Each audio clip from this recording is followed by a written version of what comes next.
ഒക്ടോബറിൽ നടന്ന ഷാരോൺ രാജ് വധക്കേസിൽ ഗ്രീഷ്മയ്ക്ക് വധശിക്ഷയും വിധിച്ചു. ആ സംഭവത്തിന് ശേഷം കമിതാക്കൾ തമ്മിലുള്ള ബന്ധത്തിനിടെ പലരും ഗ്രീഷ്മയുടെ കഷായ പ്രയോഗത്തെക്കുറിച്ച് തമാശയായി പറഞ്ഞു കേൾക്കാറുണ്ട്.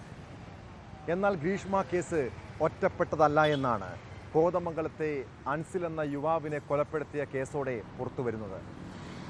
ഇതോടൊപ്പം ആലപ്പുഴ ചേർത്തലയിലെ ആയിഷ തിരോധാനത്തിൽ നിർണായക വെളിപ്പെടുത്തൽ കൂടിയുണ്ട്. ബിന്ദുവിനും ജൈനമ്മയ്ക്കും പുറമെ ആയിഷയെയും കൊലപ്പെടുത്തിയത് സെബാസ്റ്റ്യനാണോ? അയാളൊരു സീരിയൽ കില്ലറാണോ? വിശദമായി പരിശോധിക്കുകയാണ് പോലീസ് പെട്രോൾ. സ്വാഗതം.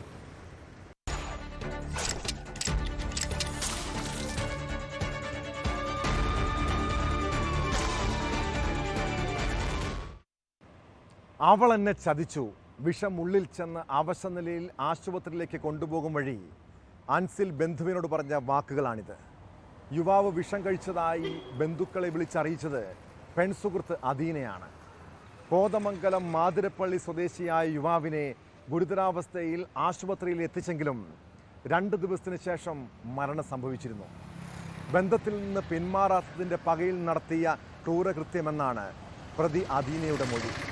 2 കുട്ടികളുടെ അച്ഛനായ അൻസിലും അവിവാഹിതയായ അദീനയും ഏറെക്കാലമായി അടുപ്പത്തിലായിരുന്നു. എന്നാൽ യുവതിയുടെ മറ്റ് സൗഹൃദങ്ങൾ സംബന്ധിച്ച് ഇരുവരും തമ്മിൽ പ്രശ്നങ്ങൾ പതിവായിരുന്നുവെന്ന് പോലീസ് പറയുന്നു.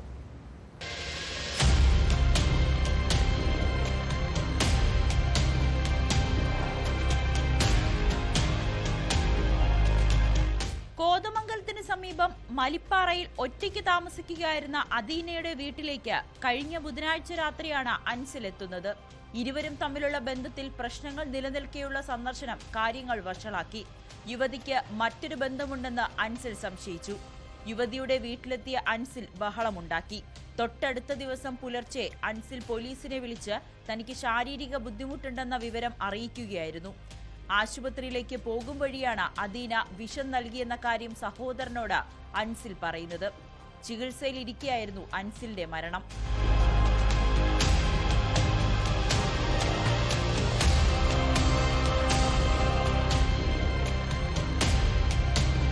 അവനെ വിളിച്ചു പറഞ്ഞപ്പോൾ അവൻ ആദ്യം വിചാരിച്ചു ഇവള് ചുമ്മാ പറയണമെന്ന് വിചാരിച്ചു. പിന്നീടായപ്പോൾ ഇവള് വീട്ടിലേക്ക് കൂടി വിളിച്ചു കഴിഞ്ഞപ്പോൾ നമുക്ക് ഇതായി. അപ്പം നേരെ ഇവൻ ചെന്ന് കഴിഞ്ഞപ്പോഴേക്ക് നേരെ ഹോസ്പിറ്റലിലേക്ക് ഇവൻ പോലീസുകാരനെ വിളിച്ച് പറഞ്ഞിട്ടുണ്ടായിരുന്നു. ആര്? ഈ അൻസിൽ എന്ന് പറയണ. അപ്പോൾ ഇവൻ നേരെ കോതമംഗലത്തേക്ക് ഹോസ്പിറ്റലിലേക്ക് ചെന്നു. അപ്പോഴത്തേക്ക് അനിയനെ കെട്ടി പേര്. ക്രിമിനൽ പശ്ചാത്തലമുള്ള അൻസിൽ വിവാഹിതനും 2 കുട്ടികളുടെ അച്ഛനുമാണ്. അദീനയുമായി ഏറെക്കാലമായി അൻസിലിന് അടുപ്പമുണ്ടായിരുന്നു. ഇവർക്കിടെ പിണക്കങ്ങൾ ഉണ്ടായെങ്കിലും അവ പരിഹരിച്ചിരുന്നു.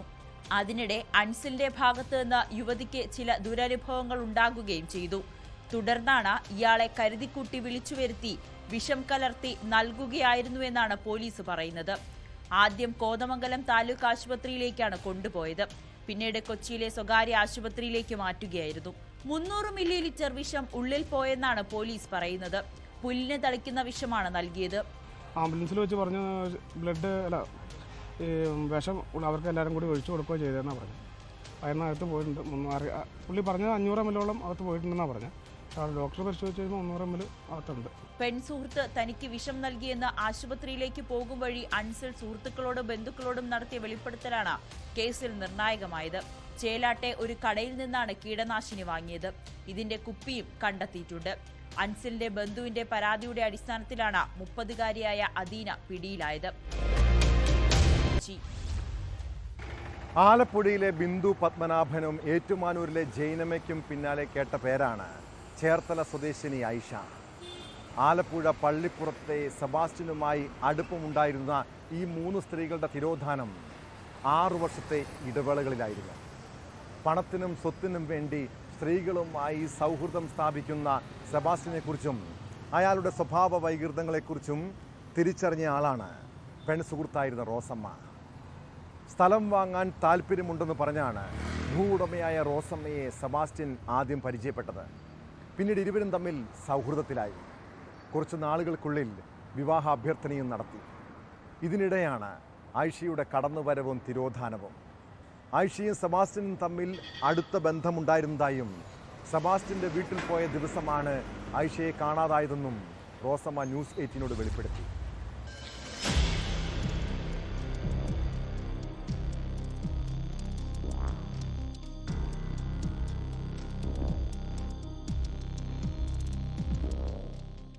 2006 ബിന്ദു പത്മനാഭൻ, 2012 ആയിഷ, 2024 ഡിസംബറിൽ ജൈനമ്മ. പള്ളിപ്പുറത്ത് വീട്ടുവളപ്പിൽ മൃതദേഹാവശിഷ്ടങ്ങൾ കണ്ടെത്തിയ കേസിലെ മുഖ്യപ്രതി സെബാസ്റ്റ്യന് വാർനാട് ഐഷ തിരോധാന കേസിലും നിർണായക പങ്കുണ്ടെന്ന വെളിപ്പെടുത്തലാണ് ന്യൂസ് 18 പുറത്തുവിടുന്നത്. ഐഷയും സെബാസ്റ്റ്യനുമായി അടുത്ത ബന്ധമുണ്ടായിരുന്നുവെന്ന് സെബാസ്റ്റ്യന്റെ മുൻ പെൺസുഹൃത്തായ റോസമ്മ. സെബാസ്റ്റ്യനും ഐഷയും തമ്മിൽ സൗഹൃദമുണ്ട്. ഐഷയെ കാണാതാകുന്നത് 4 സെന്റ് സ്ഥലം രജിസ്റ്റർ ചെയ്യുന്നതിനായി തീരുമാനിച്ചതിന്റെ തലേ ദിവസം. സെബാസ്റ്റ്യന്റെ കയ്യിലുണ്ടായിരുന്ന തന്റെ പണം തിരികെ വാങ്ങാൻ പോയ ഐഷയെ പിന്നെ ആരും കണ്ടിട്ടില്ല. അതിന് പോകാം പിന്നെ കണ്ടിട്ടില്ല. വന്ന് തന്നെ 3 പ്രാവശ്യം എന്നെ വിളിച്ചു. ഞാനൊരു വന്നപ്പോൾ തൊട്ടൊരു 5-8 പ്രാവശ്യം എല്ലാം തിരിച്ചു വിളിച്ചു, എടുത്തില്ല. പിറ്റേ ദിവസവും ഞാൻ അങ്ങോട്ട് വിളിച്ചുകൊണ്ടിരുന്നു, ഫോൺ എടുത്തില്ല. സ്ഥലം വാങ്ങാൻ വായ്പയെടുത്തും ചിട്ടിപിടിച്ചും ഐഷ കണ്ടെത്തിയ തുക മുഴുവൻ വീട്ടിലുണ്ടായിരുന്നില്ലെന്ന് കാണാതായ ശേഷം മക്കൾ നടത്തിയ പരിശോധനയിൽ കണ്ടെത്തി. കാണാതാകുന്നതിന് മുൻപ് ഐഷയും സെബാസ്റ്റ്യനും ഒരു ദിവസം മുഴുവൻ തന്റെ വീട്ടിലുണ്ടായിരുന്നു. തന്റെ അനുമതിയില്ലാതെ JCB കൊണ്ട് പുതുതായി വാങ്ങിയ പുരയിടം അവർ തെളിച്ചു. സ്ത്രീകളെ സ്നേഹം നടിച്ച് വലയിലാക്കുന്നയാളാണ് സെബാസ്റ്റ്യൻ. പണം ചോദിക്കാൻ പോയ ഐഷയെ കൊലപ്പെടുത്തിയിട്ടുണ്ടാകും.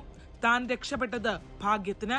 കാണാതായ ദിവസവും ശേഷവും പലതവണ ഐഷയുടെ ഫോണിൽ നിന്നും കോളുകൾ വന്നു.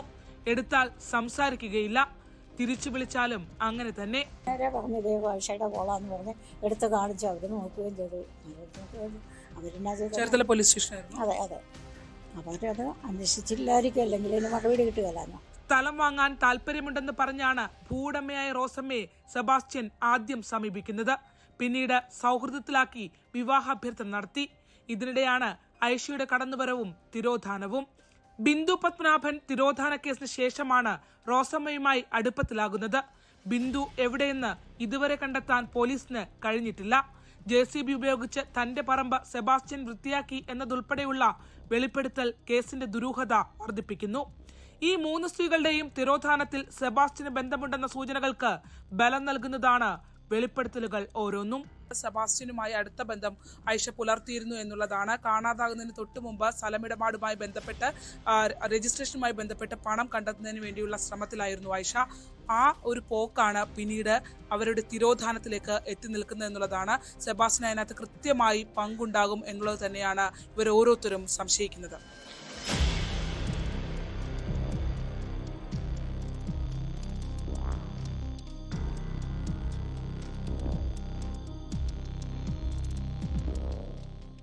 ചേർത്തല ശാസ്തൻ കവലയിൽ നിന്നും ശരണ്യ സ്നേഹജൻ, ന്യൂസ് 18. ഭാര്യ ഭർത്താക്കന്മാർ തമ്മിൽ പല വീടുകളിലും ചെറിയ പ്രശ്നങ്ങളൊക്കെ ഉണ്ടാകുന്നത് സ്വാഭാവിക അല്ലേ? വഴക്കും പിണക്കവും ഒക്കെ ഒരു പരിധി വിടുമ്പോഴാണ് കാര്യങ്ങൾ അപകടത്തിലേക്ക് പോകുന്നത്. കൊല്ലം അഞ്ചാലുംമൂട്ടിൽ ഭാര്യയെ യുവാവ് കുത്തിക്കൊന്നത് ദാമ്പത്യ തർക്കത്തെ തുടർന്നാണ്. കല്ലുവാതുക്കൽ സ്വദേശി ജിനുവാണ് ഭാര്യ രേവതിയെ ജോലിക്ക് നിന്നിരുന്ന വീട്ടിൽ അതിക്രമിച്ച് കയറി കുത്തിക്കൊലപ്പെടുത്തിയത്. കൊലപാതകത്തിന് ശേഷം ഒളിവിൽ പോയ ജിനുവിനെ പോലീസ് പിടികൂടി. കഴിഞ്ഞ രാത്രി 10:30 കൊലപാതകം നടന്നത്. ഇരുവരും തമ്മിൽ കുറച്ചു നാളുകളായി അകന്നു കഴിയുകയായിരുന്നു എന്നാണ് വിവരം. പാലക്കാട് നഗരത്തിൽ രാത്രി സമയമായാൽ ഭീതിപ്പെടുത്തുന്ന അന്തരീക്ഷമാണ്. അവിടെ അലഞ്ഞു തിരിഞ്ഞ് നടക്കുന്ന ഒട്ടേറെ ആളുകളെ കാണാം. അതുകൊണ്ട് തന്നെ സ്ത്രീകൾക്ക് സുരക്ഷിതമായി പുറത്തിറങ്ങി നടക്കാൻ പോലും കഴിയില്ല. കഴിഞ്ഞ ദിവസം 46-കാരിയെ ആളില്ലാത്ത തക്കം നോക്കിയാണ് സുബ്ബയ്യൻ എന്ന ആക്രി കച്ചവടക്കാരൻ പീഡിപ്പിക്കാൻ ശ്രമിച്ചത്. ശബ്ദമുണ്ടാക്കാതിരിക്കാൻ ശ്വാസം മുട്ടിച്ചു. അതിനിടെ ദാരുണമായ കൊലപാതകം. അതിക്രൂരമായ ആക്രമണമാണ് ആ സ്ത്രീ നേരിട്ടത്. ശരീരത്തിൽ വലുതും ചെറുതുമായ 80 പരിക്കുകൾ.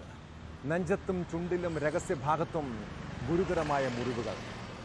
മദ്യലഹരിയിലാണ് പ്രതി സുബ്ബയ്യൻ കൊലപാതകം നടത്തിയത്. സംഭവം പറഞ്ഞ് ഉടൻ തന്നെ സ്ഥലത്തെത്തിയ പോലീസ് പ്രതിയെ അറസ്റ്റ് ചെയ്തു.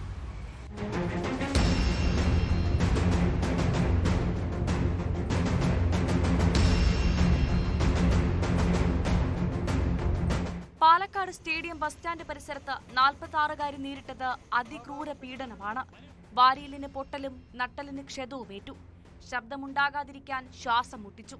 46-കാരിയെ ചവിട്ടുകയും ഇടിക്കുകയും ചെയ്തു. പീഡനത്തിന് ശേഷം മരിച്ചുവെന്ന് ബോധ്യപ്പെട്ടപ്പോൾ സ്വയം രക്ഷപ്പെടാനായി രക്ഷകൻ ചമഞ്ഞു. പ്രതി ആ സ്ത്രീയെ ജില്ലാ ആശുപത്രിയിൽ എത്തിച്ചു. പക്ഷേ ആശുപത്രിയിൽ നിരീക്ഷണത്തിനായി ഡ്യൂട്ടിയിലുണ്ടായിരുന്ന ടൗൺ സൗത്ത് പോലീസ് സ്റ്റേഷനിലെ കോൺസ്റ്റബിളായ വിജുവിന് സംശയം തോന്നിയതാണ് സുബ്ബയ്യന് വിനയായത്. നീണ്ട ചോദ്യം ചെയ്യലിനൊടുവിൽ പ്രതി കുറ്റം സമ്മതിച്ചു. സ്ത്രീയുടെ ശരീരത്തിൽ വലുതും ചെറുതുമായ 80 പരിക്കുകളുണ്ട്. നെഞ്ചത്തും ചുണ്ടിലും രഹസ്യഭാഗത്തും പരിക്കുണ്ടെന്ന് പോസ്റ്റ്മോർട്ടം റിപ്പോർട്ട്.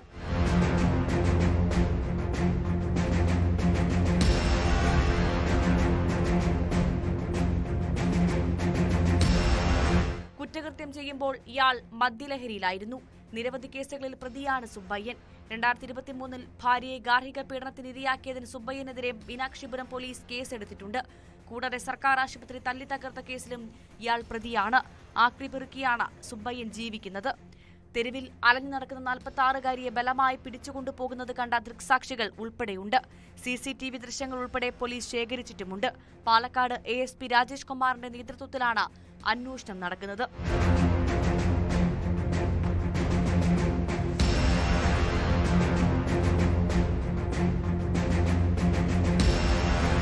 ന്യൂസ് 18 പാലക്കാട്.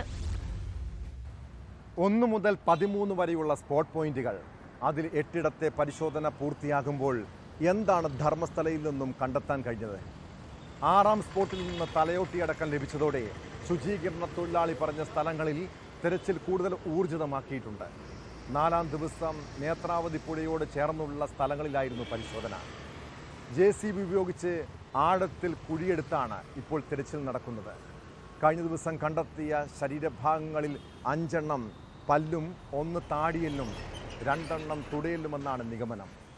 ഇവ വിശദ പരിശോധനയ്ക്ക് ബംഗളൂരുവിലെ ഫോറൻസിക് ലാബിലേക്ക് അയക്കാനാണ് തീരുമാനം. 4ാം ദിനത്തിൽ 7ഉം 8ഉം പോയിന്റിൽ പരിശോധന നടത്തിയപ്പോൾ കാര്യമായ വിവരങ്ങളൊന്നും SIT പുറത്തുവിട്ടിട്ടില്ല. നമുക്ക് ലഭിക്കുന്ന സൂചന അനുസരിച്ച് വലിയ തോതിലുള്ള വസ്തുക്കളൊന്നും ഇവിടെ നിന്ന് ലഭിച്ചിട്ടില്ല എന്ന് തന്നെയാണ്. എന്തായാലും ഇത് സംബന്ധിച്ച് ഔദ്യോഗികമായി അറിയിക്കേണ്ടത് SIT ആണ്. നിലവിൽ 6ാം പോയിന്റിൽ നിന്നും ലഭിച്ച ഇത്തരത്തിലുള്ള മൃതദേഹാവശിഷ്ടങ്ങൾ ഉൾപ്പെടെ SIT ഇതുവരെ ഔദ്യോഗികമായി സ്ഥിരീകരിച്ചിട്ടില്ല. എന്തായാലും 13 പോയിന്റുകളും കൃത്യമായി പരിശോധിച്ചതിന് ശേഷം മാത്രം ഇത്തരം കാര്യങ്ങൾ മാധ്യമങ്ങളോട് പങ്കുവച്ചാൽ മതി എന്ന തീരുമാനത്തിലാണ് SIT ഉള്ളത്. നിലവിൽ ഈ മറ്റുള്ള, അതായത് 9 മുതൽ 13 വരെയുള്ള ഈ പോയിന്റുകൾ, ആ സ്ഥലങ്ങൾ, അത് ഇനി വരും ദിവസങ്ങൾ പരിശോധിക്കും. നാളെ 9ാം പോയിന്റിലാണ് പരിശോധന. എന്തായാലും റോഡിനോട് ചേർന്ന് കിടക്കുന്ന, വനത്തിന് അരികിലായി കിടക്കുന്ന പ്രദേശമാണ് 9 മുതൽ 11 വരെ. 12ഉം 13ഉമാണ് വ്യത്യസ്തമാവുന്നത്. 13 ഈ സ്നാനക്കെട്ടിക്ക് സമീപമാണുള്ളത്. എന്തായാലും നാളെ JCB ഉൾപ്പെടെ ഉപയോഗിച്ചുള്ള പരിശോധനയ്ക്കാണ് എന്തായാലും തയ്യാറാകുന്നത്. JCB ഉപയോഗിച്ച് പരിശോധന നടത്താൻ പറ്റുന്ന സ്ഥലം തന്നെയാണത്. റോഡിൽ നിന്നും ചെറിയ ദൂരം മാത്രം, റോഡിൽ നിന്ന് കാണാവുന്ന ദൂരം മാത്രമാണ് നാളത്തെ പരിശോധന ഉള്ളത്. എന്നാലും ഇന്ന് വളരെ നിർണായകമായ പരിശോധനയായിരുന്നു 8.8ൽ നടന്നത്. പക്ഷേ കൃത്യമായ വിവരങ്ങൾ ഇതിൽ നിന്നൊന്നും ഒന്നും പുറത്തു വരുന്നില്ല. ഒരു പക്ഷേ കാര്യമായ വസ്തുക്കൾ അവിടെ നിന്ന് ലഭിച്ചിട്ടില്ല എന്ന് വേണം മനസ്സിലാക്കാൻ. എന്തായാലും ഇത് ഔദ്യോഗികമായി SIT തന്നെയാണ് പറയുന്നത്. അതുമായി രംഗത്ത് എത്തിയിട്ടുണ്ടെന്നാണ് നമ്മൾ മനസ്സിലാക്കുന്നത്. എന്തായാലും ഇതും വളരെ രഹസ്യമായി തന്നെ ഇവരുടെ ഐഡന്റിറ്റി പുറത്തുവിടാതെയാണ് SIT ഇത് കൈകാര്യം ചെയ്യുന്നത്. കൂടുതൽ പേർ പരാതിയുമായി രംഗത്ത് വരുന്ന സാഹചര്യമുണ്ട്. എന്തായാലും ശുചീകരണ തൊഴിലാളിയെ പൂർണ്ണമായും വിശ്വാസത്തിലെടുത്തുകൊണ്ടുള്ള ഒരു തെരച്ചിലാണ് ഇന്നും ഈ ധർമ്മസ്ഥലയിൽ കാണാൻ സാധിച്ചത്. നാളെയും തിരച്ചിൽ തുടരും. നാളെ പ്രധാനമായും 9 മുതൽ 11 വരെയുള്ള സ്ഥലങ്ങൾ വളരെ വേഗത്തിൽ പരിശോധന നടത്താനാണ് തീരുമാനിച്ചിട്ടുള്ളത്. വിശദമായ പരിശോധനയാണ് ഓരോ ഭാഗങ്ങളിലും നടക്കുന്നത്. ഇന്നും JCB ഉപയോഗിച്ച് പരിശോധന നടത്താൻ സാധിച്ചു. അത് 8ലായാലും 7ലായാലും ഇത്തരത്തിലുള്ള പരിശോധന നടത്താൻ സാധിച്ചു. നാളത്തെ പരിശോധനയും എന്തായാലും നിർണായകം തന്നെയാണ്. അത് റോഡിനോട് ചേർന്ന് കിടക്കുന്ന 1-ലധികം മൃതദേഹങ്ങൾ ഇത്തരത്തിൽ കുഴിച്ചിട്ടുണ്ടെന്ന് പറയുന്ന പ്രദേശമാണ്. ആ പ്രദേശം കൂടി പരിശോധിച്ച് 13 പോയിന്റുകളും പരിശോധിച്ചതിന് ശേഷം മാത്രമേ ഇനി തുടർ നടപടികളിലേക്ക് SIT കടക്കൂ. ഇനി കൂടുതൽ ഇടങ്ങളിലേക്ക് പരിശോധിക്കണോ, അതെന്താണ്, അത്തരം കാര്യങ്ങൾ എന്നതിനെക്കുറിച്ചുള്ള ഒരു കാര്യങ്ങൾ ഉണ്ടാവും. ഏതായാലും അത് വലിയ കൂടിയാലോചനയ്ക്ക് ശേഷമായിരിക്കും. ഈ സാക്ഷി മൊഴി നൽകിയ ഈ കൃത്യം തന്നെ ചെയ്യാൻ ഇത്തരത്തിൽ നിർബന്ധിച്ചു എന്ന് പറയുന്ന ആളുകളെ ചോദ്യം ചെയ്യേണ്ടതുണ്ട്. അത്തരം തീരുമാനങ്ങളെല്ലാം ഈ ലഭിച്ച വസ്തുക്കളുടെ അനുസരിച്ചുള്ള ആ ഒരു കാര്യത്തിലായിരിക്കും ഉണ്ടാവുക. എന്തായാലും ഇന്നലെ ലഭിച്ച മൃതദേഹാവശിഷ്ടം ഇപ്പോൾ ഫോറൻസിക് പരിശോധനയ്ക്ക് അയച്ചിട്ടുണ്ട്. ഇത് 1-ൽ കൂടുതൽ പേരുടെ ഇത്തരത്തിലുള്ള മൃതദേഹാവശിഷ്ടങ്ങളാണോ, അത്തരം കാര്യങ്ങളും പരിശോധിക്കുന്നുണ്ട്. എന്തായാലും നാളത്തെ പരിശോധന 9-ലായിരിക്കും. ധർമ്മസ്ഥലയിൽ നിന്നും KB ബൈജു, ന്യൂസ്. പണ്ട് നമ്മൾ അയൽ വീടുകളിലും ബന്ധുവീടുകളിലുമൊക്കെ കളിക്കാനും TV കാണാനും പോയ കാലം ചിലതെങ്കിലും ഓർക്കുന്നുണ്ടാകുമല്ലേ? അതൊരു കൂട്ടായ്മയുടെ നാളുകളായിരുന്നു. മാതാപിതാക്കൾ പുറത്തെവിടെയെങ്കിലും പോയാൽ മക്കളെ അയൽവാസികളുടെ വീട്ടിൽ വിശ്വസിച്ച് ഏൽപ്പിച്ചിട്ട് പോകാൻ കഴിഞ്ഞിരുന്നു. എന്നാൽ ഇപ്പോൾ സ്ഥിതി മറിച്ചാണ്. അയൽക്കാരിൽ നിന്ന് പോലും കുട്ടികൾ ചൂഷണത്തിന് ഇരകളാകുന്ന അവസ്ഥ. കോഴിക്കോട് താമരശ്ശേരിയിൽ 12-കാരിയെ പീഡിപ്പിച്ച് ഗർഭിണിയാക്കിയത് അയൽവാസിയായ 70-കാരനാണ്. പെൺകുട്ടിയെ ആളില്ലായിരുന്ന തക്കം നോക്കിയ ഇയാൾ പലതവണയാണ് പീഡിപ്പിച്ചത്. കേസിൽ വയോധികനെ പോലീസ് അറസ്റ്റ് ചെയ്തു.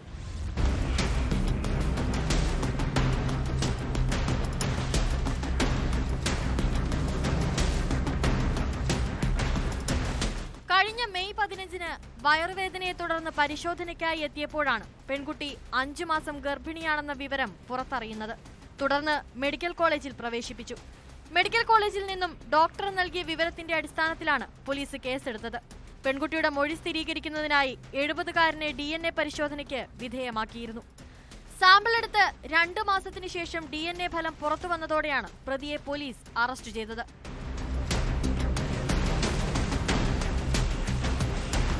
ത്തിനിരയായത് പലതവണ പീഡിപ്പിച്ചതായാണ് വിവരം. 70-കാരന്റെ ഭാര്യ കൂലിപ്പണിക്ക് പോകാറുള്ളതിനാൽ വീട്ടിൽ ആരുമുണ്ടാവാറില്ല. താമരശ്ശേരി ജുഡീഷ്യൽ 1-ാം ക്ലാസ് മജിസ്ട്രേറ്റ് കോടതിയിൽ ഹാജരാക്കിയ പ്രതിയെ റിമാൻഡ് ചെയ്തു.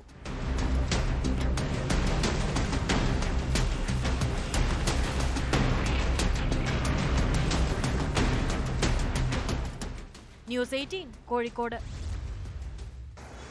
റാപ്പർ വേടൻ പാട്ടിലൂടെ ഒരു തലമുറയുടെ സിരകളിൽ തീ പടർത്തുന്നവനാണ്. അതുപോലെ തന്നെ അയാളുടെ പെൺകുട്ടികൾക്കുൾപ്പെടെ ആരാധന തോന്നുന്നതും സ്വാഭാവികമാണ്. എന്നാൽ ഇങ്ങനെയുള്ള ആരാധികമാരെ പ്രണയം നടിച്ച് പീഡിപ്പിക്കുന്നത് ഒരിക്കലും അംഗീകരിക്കാൻ കഴിയില്ല. ഒരു യുവതിയുടെ ജീവിതം തകർത്ത ശേഷം അയാൾ പറയുന്ന ചില ന്യായീകരണങ്ങളുണ്ട്. തന്നെ കേസിൽപ്പെടുത്തുമെന്ന് യുവ ഡോക്ടർ നിരന്തരം ഭീഷണിപ്പെടുത്തിയിരുന്നുവെന്നാണ് ജാമ്യ ഹർജിയിൽ വേടൻ പറയുന്നത്. ഭീഷണിപ്പെടുത്തി പണം തട്ടാനുള്ള ഒരു ഗ്രൂപ്പിൻ്റെ ശ്രമമാണ് ഈ പീഡനക്കേസിന് പിന്നിലെന്നാണ് വാദങ്ങൾ. വേടൻ നൽകിയ മുൻകൂർ ജാമ്യ ഹർജിയിൽ ഹൈക്കോടതി സർക്കാരിനോട് വിശദീകരണം തേടി. രഹസ്യമൊഴി പകർപ്പ് ലഭിച്ച ശേഷം തുടർ നടപടികൾ സ്വീകരിക്കാനാണ് പോലീസിൻ്റെ തീരുമാനം.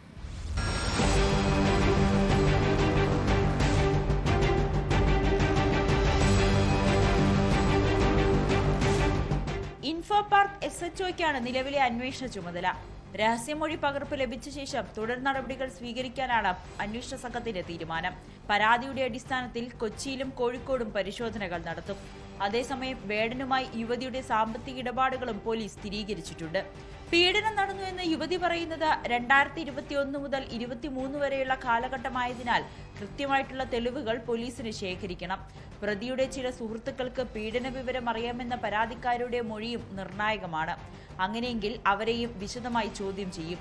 വേടൻ ഒഴിവാക്കിയ ശേഷം മാനസിക സമ്മർദ്ദത്തിന് ചികിത്സ തേടിയെന്ന യുവതിയുടെ മൊഴിയിലും അന്വേഷണമുണ്ടാകും. വേടനുമായുള്ള സാമ്പത്തിക ഇടപാടുകളുടെ രേഖകൾ യുവതി പോലീസിന് കൈമാറിയിട്ടുണ്ട്. ചില വാട്സപ്പ് ചാറ്റുകളും അന്വേഷണ സംഘത്തിന് ലഭിച്ചിട്ടുണ്ട്.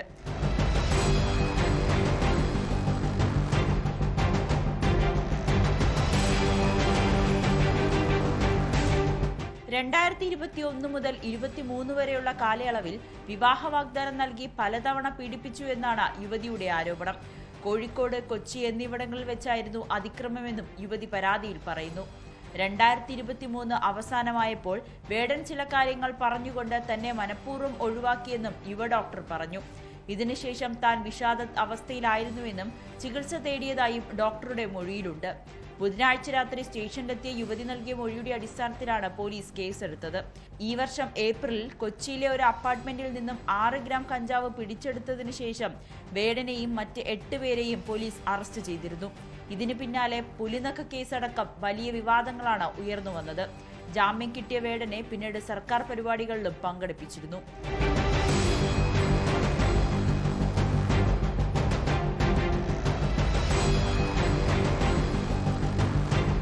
ന്യൂസ് 18 കൊച്ചി.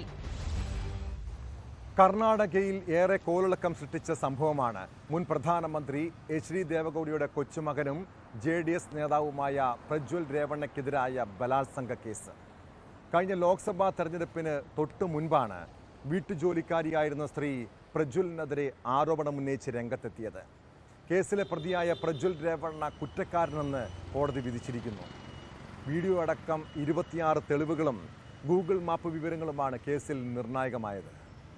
ബംഗളൂരുവിലെ പ്രത്യേക കോടതി ശനിയാഴ്ച കേസിൽ ശിക്ഷാവിധി പ്രഖ്യാപിക്കും. നടന്ന ദിവസം പ്രജ്വൽ വിദേശത്തേക്ക് മുങ്ങി. തിരിച്ചു വന്നപ്പോൾ ബംഗളൂരു വിമാനത്താവളത്തിൽ വെച്ച് കഴിഞ്ഞ വർഷം മെയ് 31-നാണ് പ്രത്യേക അന്വേഷണ സംഘം അറസ്റ്റ് ചെയ്തത്. പ്രജ്വലിനെതിരെ മൊഴി കൊടുക്കുന്നത് ഒഴിവാക്കാൻ പരാതിക്കാരിയെ തട്ടിക്കൊണ്ടുപോയതിന് പ്രജ്വലിന്റെ അച്ഛൻ HD രേവണ്ണയുടെയും അമ്മ ഭവാനിയുടെയും പേരിൽ പോലീസ് കേസെടുത്തിരുന്നു. അറസ്റ്റിലായ രേവണ്ണ പിന്നീട് ജാമ്യത്തിലിറങ്ങി. ജൂലൈ 18-ന് കേസിൽ വാദം പൂർത്തിയായിരുന്നു. തെളിവായി ഹാജരാക്കിയ ഗൂഗിൾ മാപ്പ് വിവരങ്ങളിലും മൊബൈൽ ഫോണിലും കോടതി വ്യക്തത തേടിയിരുന്നു.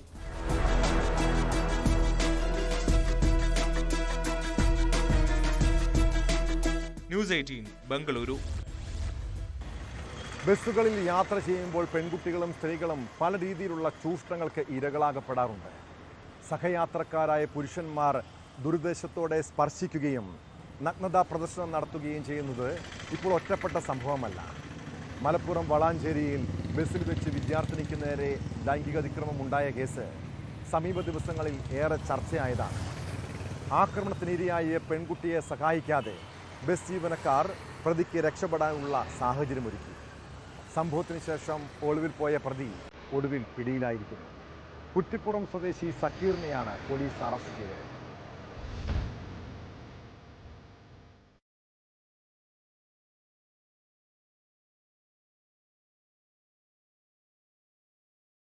പ്രതിയെ ലൈംഗികാതിക്രമത്തിനിരയായ പെൺകുട്ടി തിരിച്ചറിഞ്ഞിട്ടുണ്ട്. 2 ദിവസം മുൻപാണ് കടുങ്ങാത്തുകുണ്ടിൽ നിന്ന് ബസ് കയറിയ പെൺകുട്ടിക്ക് നേരെ പുത്തനത്താണിയിൽ നിന്ന് കയറിയ പ്രതി ലൈംഗിക അതിക്രമം കാട്ടിയത്. വട്ടപ്പാറ എത്തിയപ്പോൾ ബസ്സിലുണ്ടായിരുന്ന യാത്രക്കാരൻ പെൺകുട്ടിയോട് മോശമായി പെരുമാറുകയും ശരീരത്തിൽ സ്പർശിക്കുകയും ചെയ്തെന്ന പരാതിയിലാണ് നടപടി. കുട്ടി ബഹളം വയ്ക്കുകയും എതിർക്കുകയും ചെയ്തതോടെ കണ്ടക്ടർ ബസ്സിലെ മുൻഭാഗത്ത് നിന്നും പിൻഭാഗത്തെ സീറ്റിലേക്ക് ഇയാളെ മാറ്റിയിരുത്തി. കണ്ടക്ടർ ഇയാളെ പോലീസിൽ ഏൽപ്പിക്കുകയോ ഉചിതമായ രീതിയിൽ പ്രവർത്തിക്കുകയോ ചെയ്തിരുന്നില്ല. പെൺകുട്ടിക്ക് വേണ്ടത്ര സഹായം നൽകിയില്ലെന്നും പരാതി ഉയർന്നു. തൊട്ടടുത്ത സ്റ്റോപ്പ് എത്തിയതോടെ പ്രതി ബസ്സിൽ നിന്നും ഇറങ്ങിപ്പോവുകയായിരുന്നു. പെൺകുട്ടി പിന്നീട് പോലീസിൽ പരാതി നൽകിയതോടെ സംഭവത്തിൽ പോലീസ് വിശദമായ അന്വേഷണം നടത്തി. കഴിഞ്ഞ 2 ദിവസത്തെ അന്വേഷണത്തിനൊടുവിലാണ് പ്രതി സക്കീറിനെ പിടികൂടാൻ കഴിഞ്ഞത്.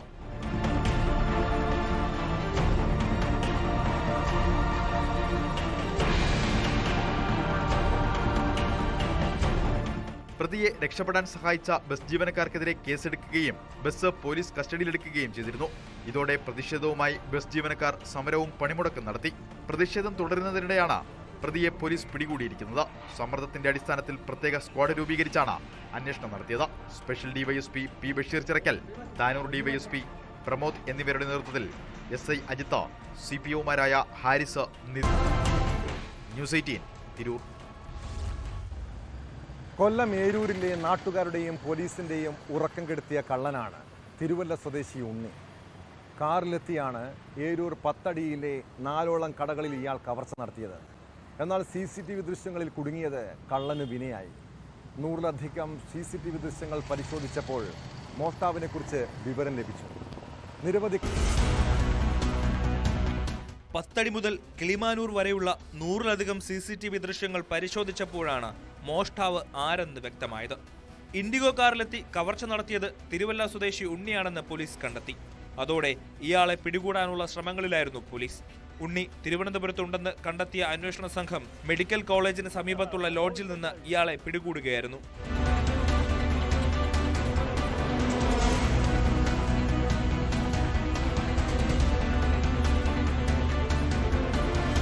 തുടർന്ന് അറസ്റ്റ് രേഖപ്പെടുത്തി പ്രതിയെ കോടതിയിൽ ഹാജരാക്കി. കോടതി ഇയാളെ 14 ദിവസത്തേക്ക് റിമാൻഡ് ചെയ്തു. തെളിവെടുപ്പിനായി ഇയാളെ പോലീസ് വീണ്ടും കസ്റ്റഡിയിൽ വാങ്ങി. തുടർന്ന് 10 അടിയിലെത്തിച്ച് തെളിവെടുപ്പ് നടത്തി.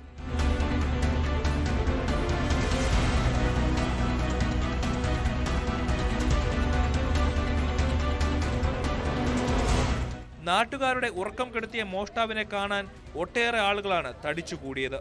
നാട്ടുകാർ പ്രകോപിതരായതോടെ സ്ഥിതിഗതികൾ നിയന്ത്രണം വിട്ടു പോകുമോ എന്ന ആശങ്കയുണ്ടായിരുന്നു. പ്രതിയെ രോഷാകുലരായ നാട്ടുകാരിൽ നിന്ന് സംരക്ഷിക്കാൻ പോലീസ് നന്നേ പാടുപെട്ടു.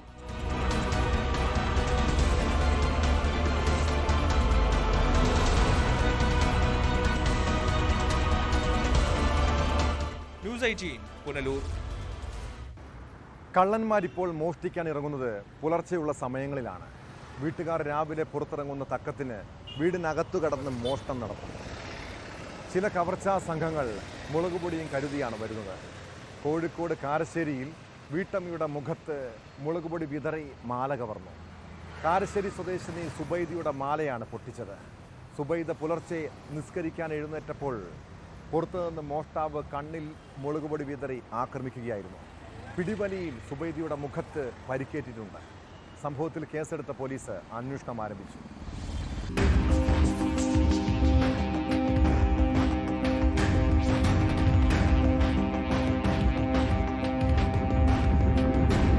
അതിരാവിലെ വീട്ടിലെത്തിയ മോഷ്ടാവ് മുളകുപൊടി വിതറി വീട്ടമ്മയുടെ മാല പൊട്ടിച്ചു. കാരശ്ശേരി മലാങ്കുന്ന് ഗ്രൗണ്ടിന് സമീപം താമസിക്കുന്ന സുബൈദയുടെ മാലയാണ് പൊട്ടിച്ചത്. പുലർച്ചെ വീടിന് പുറത്തെത്തിയ മോഷ്ടാവ് മാല പിടിച്ചു പറിക്കുകയായിരുന്നു. സുബൈദ രാവിലെ 4:30 നിസ്കരിക്കാൻ എഴുന്നേറ്റപ്പോൾ പുറത്ത് മുഖംമൂടി ധരിച്ചു നിന്ന മോഷ്ടാവ് കണ്ണിൽ മുളകുപൊടി വിതറി ആക്രമിക്കുകയായിരുന്നു.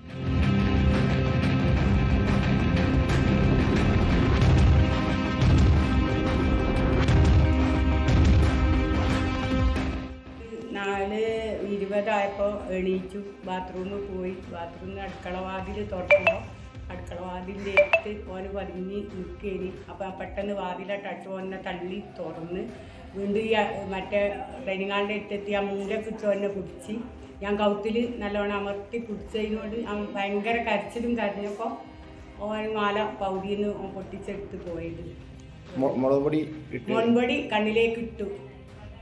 നേരെ ആ മുൻപടിയായിട്ട് എനിക്ക് ഞാൻ ഓടിയതാണ്. ഓടിയിട്ട് ഡൈനിങ്ങാളിൻ്റെ അടുത്തൊരു ഇതറിൻ്റെ അവിടെ നിന്നപ്പോഴാണ് എന്നെ പിടിച്ചത്. അപ്പോഴത്തേന് കാക്കയൊക്കെ എണീച്ച് വന്നപ്പോഴത്തേനും അവൻ ഓടി പുറത്തൂടെ പോയി. പിടിവലിയിൽ സുബൈദയുടെ മുഖത്ത് പരിക്കേറ്റു.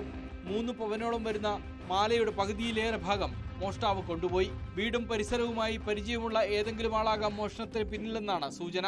സംഭവത്തിൽ പോലീസ് പരിസരത്തെ CCTV ദൃശ്യങ്ങളും മറ്റും കേന്ദ്രീകരിച്ച് അന്വേഷണം ആരംഭിച്ചു.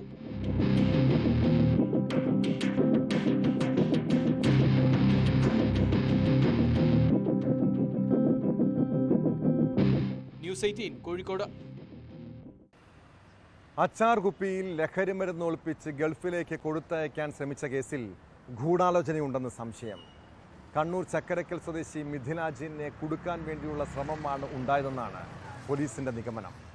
മിഥിലാജിനൊപ്പം സൗദിയിൽ ജോലി ചെയ്യുന്ന നാട്ടുകാരൻ കൂടിയായ യുവാവിന് കൊടുക്കാനെന്ന പേരിൽ ഏൽപ്പിച്ച അച്ചാർ കുപ്പിയിലാണ് കഴിഞ്ഞ ദിവസം ലഹരിമരുന്ന് ഒളിപ്പിച്ചിരുന്നത്.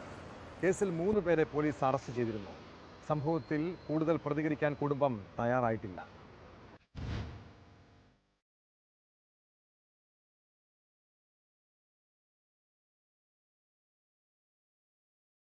ചക്കരക്കൽക്കുളം ബസാറിൽ KP Arshad, KK Sreelal, P Jisin എന്നിവരെയാണ് ലഹരിക്കടത്ത് ശ്രമത്തിനിടെ അറസ്റ്റ് ചെയ്തത്. ബുധനാഴ്ച രാത്രിയാണ് ജിസിൻ അച്ചാർ ഉൾപ്പെടെയുള്ള സാധനങ്ങൾ മിഥിലാജിന്റെ വീട്ടിൽ ഏൽപ്പിച്ചത്. സുഹൃത്ത് ശ്രീലാൽ ജിസിന്റെ കയ്യിൽ ഏൽപ്പിച്ച പാക്കറ്റ് കൊണ്ടുവരണമെന്നാവശ്യപ്പെട്ട് വഹീൻ നിരന്തരം ഫോൺ വിളിച്ചതിലും അച്ചാർ കുപ്പിക്ക് സീലില്ലാത്തതിലും അസ്വാഭാവികത തോന്നിയതാണ് മിഥിലാജിന് രക്ഷയായത്. മിഥിലാജിന്റെ പിതാവെട്ടി അഹമ്മദിനാണ് വഹീനിന്റെ നിരന്തരമുള്ള ഫോൺ വിളിയിൽ സംശയം തോന്നിയത്. അതോടെ അഹമ്മദ് അച്ചാർ കുപ്പി തുറന്ന് പരിശോധിക്കാൻ നിർദ്ദേശിച്ചു. അച്ചാർ മറ്റൊരു പാത്രത്തിലേക്ക് മാറ്റി നോക്കിയപ്പോൾ ചെറിയ പ്ലാസ്റ്റിക് കവറിലാക്കിയ വസ്തുക്കൾ കണ്ടെത്തി. തുടർന്ന് വിവരം പോലീസിൽ അറിയിക്കുകയായിരുന്നു. 3.4 ഗ്രാം ഹാഷിഷ് ഓയിലും 0.26 ഗ്രാം MDMA-യുമാണ് കവറുകളിലെന്ന് പോലീസ് പരിശോധനയിൽ വ്യക്തമായി. വലിയ ആപത്തൊഴിവായതിന്റെ ആശ്വാസത്തിലാണ് മിഥിലാജ് വ്യാഴാഴ്ച രാത്രി ഗൾഫിലേക്ക് പോയത്. സൗദിയിലെത്തിയ ശേഷമാണ് ലഹരിമരുന്ന് പിടികൂടിയതെങ്കിൽ മകൻ ഒരുപക്ഷെ പുറം ലോകം കാണില്ലായിരുന്നുവെന്ന് അഹമ്മദ് പറഞ്ഞു. ലഹരി കടത്തുന്നതിന് മുമ്പായി വിപുലമായ ആസൂത്രണം നടന്നതായാണ് പോലീസിന്റെ അനുമാനം. ഇതിൽ 2 സാധ്യതകളാണ് പോലീസ് പരിശോധിക്കുന്നത്. ലഹരി മരുന്ന് കടത്തുന്നതിന് വലിയ ശിക്ഷ ലഭിക്കുന്ന സൗദിയിൽ വെച്ച് പിടിക്കപ്പെട്ടാൽ മിഥിലാജ് ജയിലിലാകും. അതുവഴി അവനെ കൊടുക്കുക എന്നതാകാം ഒരു ലക്ഷ്യം. ലഹരി മരുന്ന് കിട്ടാൻ പ്രയാസമുള്ള രാജ്യത്ത് ലഹരി എത്തിയാൽ വൻ തുകയ്ക്ക് വിൽപ്പന നടത്താൻ കഴിയും എന്നതാണ് മറ്റൊന്ന്. ലഹരി മരുന്ന് അച്ചാറിന്റെ കുപ്പിയിലാക്കി കടത്തുന്നതിൽ കൃത്യമായ പദ്ധതി ഉണ്ടായിരുന്നുവെന്ന് വ്യക്തമാണ്. എല്ലാ സാധ്യതകളും മുൻകൂട്ടി കണ്ടായിരുന്നു പ്രതികളുടെ ആസൂത്രണം. കേരളത്തിൽ നിന്ന് പിടിച്ചാൽ കൊടുത്തയച്ചവരിലേക്ക് അന്വേഷണം വരുമെന്ന് പ്രതികൾക്ക് അറിയാമായിരുന്നു. കുറഞ്ഞ അളവിൽ ലഹരി വസ്തു വച്ചത് അതുകൊണ്ടാകാൻ സാധ്യതയുണ്ടെന്നാണ് പോലീസിന്റെ കണക്കുകൂട്ടൽ. നിശ്ചിത അളവിൽ കൂടുതൽ ലഹരി പിടികൂടിയാൽ ജാമ്യം കിട്ടില്ലെന്നതാകാം കാരണമെന്നും പോലീസ് കരുതുന്നു. ഏതായാലും കേസിൽ അറസ്റ്റിലായ 3 പ്രതികൾക്കും Kannur judicial first class Duke ബൈക്കിന്റെ എയർ ഫിൽറ്ററിൽ ഒളിപ്പിച്ചാണ് യുവാവ് MDMA കടത്തിയത്. പത്തനംതിട്ട പന്തളത്ത് MDMA കടത്തുകേസിലെ കൂട്ടുപ്രതിയായ ജയകുമാറിനെ പോലീസ് പിടികൂടി. കഴിഞ്ഞ ദിവസമാണ് ബംഗളൂരുവിൽ നിന്നും ബസ്സിൽ MDMA കൊണ്ടുവന്ന സംഭവത്തിൽ പന്തളം സ്വദേശി ബ്രില്ലി മാത്യു അറസ്റ്റിലായത്. വിവരത്തിന്റെ അടിസ്ഥാനത്തിലാണ് കൂട്ടുപ്രതി ജയകുമാർ പിടിയിലായത്. ജയകുമാറിന്റെ ഫോൺ പരിശോധിച്ചപ്പോൾ നിരവധി തവണ ഒന്നാം പ്രതി വിളിച്ചതായും വാട്സാപ്പ് സന്ദേശങ്ങൾ അയച്ചതായും കണ്ടെത്തി. ഇരുവരും തമ്മിലുള്ള ബാങ്ക് ഇടപാടുകളും പോലീസ് സംഘം വിശദമായി പരിശോധിച്ചു. തുടർന്നാണ് ജയകുമാറിന്റെ അറസ്റ്റ് രേഖപ്പെടുത്തിയത്. രാസലഹരി വസ്തുക്കൾ വാങ്ങുന്നതിനായി ജയകുമാറിന്റെ ബാങ്ക് അക്കൗണ്ടിൽ നിന്ന് പലതവണ സാമ്പത്തിക ഇടപാട് നടന്നതായും കണ്ടെത്തി.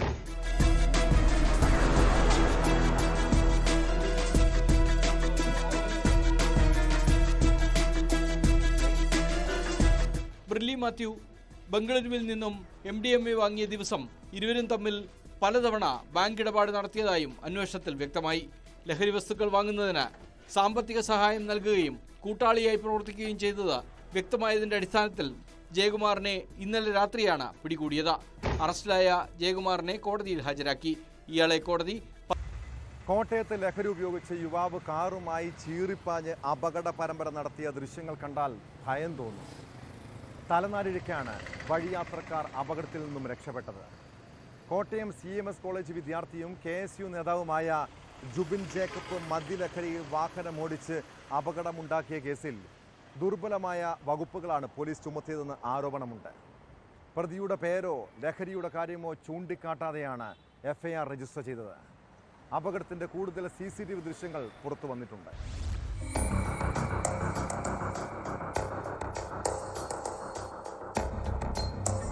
കഴിഞ്ഞ ദിവസം വൈകുന്നേരം CMS കോളേജ് കമ്മ്യൂണിറ്റി ഇംഗ്ലീഷ് വിഭാഗം 2ാം വർഷ വിദ്യാർത്ഥി ജുബിൻ ജേക്കബ് ഉണ്ടാക്കിയ അപകടത്തിന്റെ ദൃശ്യങ്ങളാണിത്. ചാലുകുന്ന് മുതൽ പനമ്പാലം വരെ നിരവധി വാഹനങ്ങളാണ് ഇടിച്ചു തകർത്തത്. പലരും രക്ഷപ്പെട്ടത് അത്ഭുതകരമായി.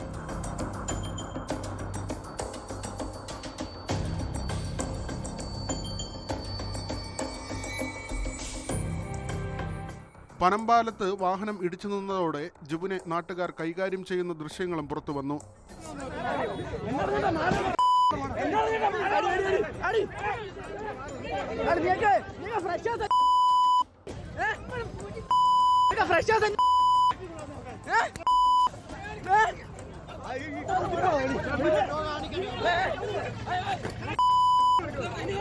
ഇതിന് പിന്നാലെയാണ് പോലീസിട്ട FIR ദുർബലമാണെന്ന് കൂടി വ്യക്തമാകുന്നത്. പോലീസ് തന്നെ സംഭവ സ്ഥലത്തു നിന്ന് ആശുപത്രിയിലേക്ക് മാറ്റിയ പ്രതിയെക്കുറിച്ച് FIR-ൽ വിവരങ്ങളൊന്നുമില്ല. ലഹരി ഉപയോഗത്തെക്കുറിച്ച് FIR-ൽ പറയുന്നില്ല. അതിനിടെ ജുബിൻ കൂടി പങ്കെടുത്ത KSUവിൻ്റെ ഫോം പാർട്ടിയുടെ ദൃശ്യങ്ങളും പുറത്തുവന്നു. ജുബിനെ 6 മാസം മുൻപ് തന്നെ സംഘടനയിൽ നിന്ന് പുറത്താക്കിയെന്നാണ് KSU ജില്ലാ നേതൃത്വത്തിന്റെ വിശദീകരണം.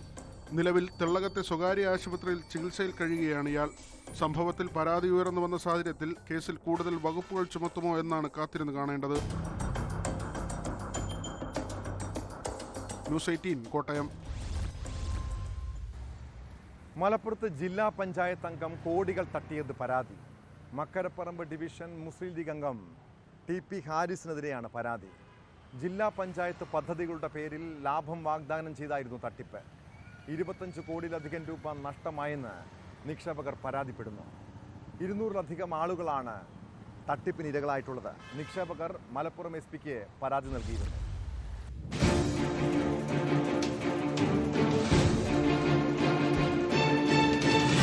കഴിഞ്ഞ ദിവസമാണ് മലപ്പുറം പോലീസ് TP ഹാരിസിനെതിരെ സാമ്പത്തിക തട്ടിപ്പിന് കേസെടുത്തത്. ജില്ലാ പഞ്ചായത്ത് സെക്രട്ടറിയെയും കേസിൽ പ്രതി ചേർത്തിട്ടുണ്ട്. ജില്ലാ പഞ്ചായത്തിന്റെ വിവിധ പദ്ധതികളിൽ പണം നിക്ഷേപിച്ച് ലാഭം നൽകാമെന്ന് പറഞ്ഞ് 25 കോടിയോളം രൂപ ഹാരിസ് പലരിൽ നിന്നായി തട്ടിയെടുത്തുവെന്നാണ് പരാതി. 6 പേർ പോലീസിന് പരാതി നൽകിയിരുന്നു. ഈ പരാതികളിൽ FIR രജിസ്റ്റർ ചെയ്തതിന് പിന്നാലെ ഹാരിസിനെതിരെ പോലീസ് ലുക്കൌട്ട് നോട്ടീസ് ഇറക്കി. തുടർന്നാണ് മുംബൈ എയർപോർട്ടിലെ എമിഗ്രേഷൻ വിഭാഗം TP ഹാരിസിനെ തടഞ്ഞുവെച്ച് കസ്റ്റഡിയിലെടുത്തത്. ഇയാളെ നാളെ മലപ്പുറത്തെത്തിക്കും. വിഷയത്തിൽ ജില്ലാ പഞ്ചായത്തിലേക്ക് DYFI നടത്തിയ മാർച്ച് സംഘർഷത്തിൽ കലാശിച്ചു. മാർച്ചിന് നേരെ പോലീസ് പലതവണ ജലപീരങ്കി പ്രയോഗിച്ചു.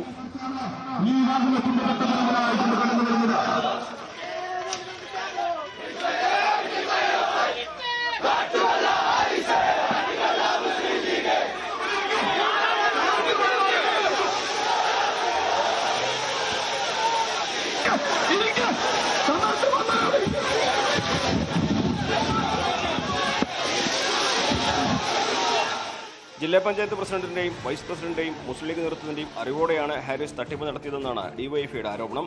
അതേസമയം പരാതി ഉയർന്നപ്പോൾ തന്നെ ടി.പി. ഹാരിസിനെ മുസ്ലിം ലീഗ് പ്രാഥമിക അംഗത്വത്തിൽ നിന്നും സസ്പെൻഡ് ചെയ്തിരുന്നു. ടി.പി. ഹാരിസ് സ്വന്തം നിലയ്ക്ക് നടത്തിയ തട്ടിപ്പിൽ ജില്ലാ പഞ്ചായത്തിന് പങ്കില്ലെന്നായിരുന്നു ജില്ലാ പഞ്ചായത്ത് പ്രസിഡന്റിന്റെ വിശദീകരണം.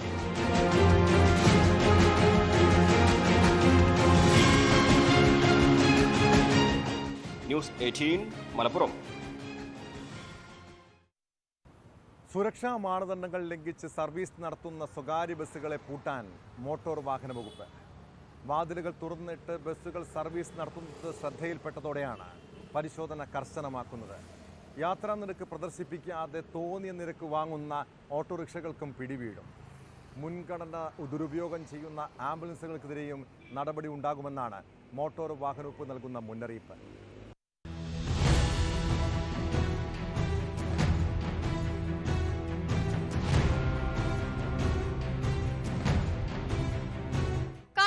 കൊട്ടിയം റൂട്ടിൽ നിയമലംഘനമേറെയെന്നാണ് പരാതി. 2017 ശേഷം പുറത്തിറക്കിയ ബസ്സുകളിൽ ന്യൂമാറ്റിക് ഡോർ ഉണ്ടായിരിക്കണമെന്ന വ്യവസ്ഥ ലംഘിക്കപ്പെടുന്നതായും കണ്ടെത്തിയിട്ടുണ്ട്. നിയമലംഘനങ്ങൾ നടത്തിയോടുന്ന വാഹനങ്ങൾക്ക് പൂട്ടിടാൻ ഇന്നു മുതൽ കർശന പരിശോധനയാണ് നടക്കുക. ബസ് സർവീസുകൾ ഒട്ടുമിക്കതും ഡോറ് തുറന്നു വെച്ച് സർവീസ് നടത്തുന്നതായിട്ട് ശ്രദ്ധയിൽപ്പെടുകയുണ്ടായി. KSRTC 100% ഡോറ് അടച്ചു വെച്ച് തന്നെ സർവീസ് നടത്തുന്നത്. പക്ഷേ സിറ്റി ഏരിയ ഒഴിച്ച് ബാക്കി ഒട്ടുമിക്ക സ്ഥലങ്ങളിലും വളരെ അപകടകരമായിട്ട് ബസ് പോവുകയും ഡോറ് അടയ്ക്കാതെ തന്നെ തുറന്ന് കെട്ടിവെച്ച് കൊണ്ടുപോകുന്ന ഒരു രംഗങ്ങൾ കാണാനിടയായി. അതിലേക്ക് മുഴുവൻ എൻഫോഴ്സ്മെൻറ്റ് ഉദ്യോഗസ്ഥരെ വിന്യസിച്ചുകൊണ്ട് ഒരു ഓപ്പറേഷൻ തന്നെ ഉദ്ദേശിക്കുന്നത്. അടുത്ത 1 മാസം കൊണ്ട് തന്നെ എല്ലാ സമയവും വാഹനം ഓട്ടത്തിലായിരിക്കുന്ന സർവീസ് നടത്തുന്ന സമയത്ത് നിർബന്ധമായും ഡോർ അടച്ചുകൊണ്ട് തന്നെ യാത്ര ചെയ്യണം, സർവീസ് നടത്തണം. യാത്രാ നിരക്ക് പ്രദർശിപ്പിക്കാതെ തോന്നിയ നിരക്ക് വാങ്ങുന്ന ഓട്ടോറിക്ഷകളും പിടികൂടും. മുൻഗണന ദുരുപയോഗം ചെയ്യുന്ന ആംബുലൻസുകളും കണ്ടെത്തും. അമിത നിരക്ക് കൈപ്പറ്റുന്നതും വ്യക്തിപരമായ ആവശ്യങ്ങൾക്ക് ആംബുലൻസ് ഉപയോഗിക്കൽ എന്നിവയും തടയും. ഡ്രൈവർമാർക്ക് ക്ലിയറൻസ് സർട്ടിഫിക്കറ്റ് കർശനമാക്കുമെന്നും RTO അറിയിച്ചു. ഓട്ടോറിക്ഷക്കാർ വളരെ ന്യായമല്ലാത്ത തരത്തിൽ ചാർജ് കൊള്ളയടിക്കുന്നുണ്ട്. അത് ദുർബലരായിട്ടുള്ള ആൾക്കാരോട് ഭീഷണിപ്പെടുത്തി പൈസ വാങ്ങിക്കുന്നുള്ള പരാതികൾ നിരവധിയായി. ഞാൻ ഈ 10 ദിവസത്തിനകത്ത് തന്നെ പല പരാതികളെ കാണാനിടയായി. കഴിഞ്ഞ ദിവസം പത്രങ്ങളിലൊക്കെ അടിച്ചു വന്ന് കാണുകയുണ്ടായി. അതിനറുതി വരുത്തിയേ പറ്റൂ. നല്ലൊരു വിഭാഗം ആൾക്കാർ നന്നായി ഇതുകൊണ്ട് ഉപജീവനം നയിക്കുന്നു എങ്കിൽ ചെറിയൊരു പക്ഷം ആൾക്കാർ ഇങ്ങനെ ചെയ്തുകൊണ്ട് വല്ലാത്ത പേരുദോഷം വമിപ്പിക്കുന്നു. അതിന് ഞങ്ങൾ ചെയ്യാൻ ഉദ്ദേശിക്കുന്നത് ഡമ്മിയിൽ ആൾക്കാരെ യാത്രക്കാരായിട്ട് കൊണ്ടുപോയിട്ട് മോശമായിട്ടുള്ള പെരുമാറ്റമോ അധികമായിട്ടുള്ള ചാർജ് ഇമ്പോസ് ചെയ്യുന്നതായിട്ടോ ശ്രദ്ധയിൽപ്പെട്ടാൽ അതിൻ്റെ പെർമിറ്റ് ക്യാൻസൽ ചെയ്യാനുള്ള നടപടിയായിട്ട് മുമ്പോട്ട് പോകുകയാണ്. നിയമലംഘനം ശ്രദ്ധയിൽപ്പെട്ടാൽ പൊതുജനങ്ങൾക്ക് കൺട്രോൾ റൂമിൽ അറിയിക്കാം. പരാതികളിൽ കർശന നടപടിയുണ്ടാകുമെന്നും മോട്ടോർ വാഹന വകുപ്പ് പറയുന്നു.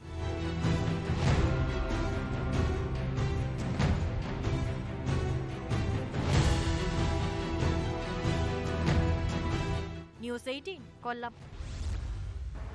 കുടുംബ സ്വത്തിന് വേണ്ടി സഹോദരങ്ങൾ പരസ്പരം തമ്മിൽ തല്ലുകയും കൊലയും നടത്തുകയും ചെയ്യുന്ന സംഭവങ്ങളെക്കുറിച്ച് നമ്മൾ പലപ്പോഴും കേൾക്കാറുണ്ട്. മനുഷ്യബന്ധങ്ങളെക്കാൾ സ്വത്തിനും എന്തിനു പറയുന്നു, പറമ്പിലെ തേങ്ങയ്ക്ക് പോലും വില കൽപ്പിക്കുന്നവരുണ്ട് ഈ നാട്ടിൽ. തേങ്ങ പറിച്ചതിനെ ചൊല്ലിയുണ്ടായ കുടുംബ വഴക്കിൽ ഒരു കുടുംബത്തിലെ 4 പേർക്ക് വെട്ടേറ്റ സംഭവം ഉണ്ടായത് കോഴിക്കോട് കൂടരഞ്ഞിയിലാണ്. കൽപ്പനി സ്വദേശി ജോണിക്കും കുടുംബത്തിനും നേരെ സഹോദരപുത്രൻ ജോമിഷാണ് ആക്രമണം നടത്തിയത്. ജോണിയുടെ സഹോദരിയുടെ പറമ്പിൽ നിന്നും തേങ്ങ പറിച്ചതാണ് പ്രകോപന കാരണം. സാരമായി പരിക്കേറ്റ ജോണി, ഭാര്യ മേരി, മകൾ ജാനറ്റ്, സഹോദരി ഫിലോമിന എന്നിവർ ആശുപത്രിയിൽ ചികിത്സയിലാണ്. നമ്മുടെ ബന്ധങ്ങൾക്ക് ഇപ്പോൾ എന്താണ് സംഭവിക്കുന്നത്? മലയാളിയുടെ മനസ്സ് ഇത്രയും ദുഷ്ടത നിറഞ്ഞതാകാനുള്ള കാരണം എന്തായിരിക്കും? ഈ കാലഘട്ടത്തിൽ എവിടെയോ ചില പിഴവുകൾ സംഭവിക്കുന്നുണ്ട്. ഇതോടെ പോലീസ് പട്രോൾ പൂർണ്ണമാകുന്നു. നമസ്കാരം.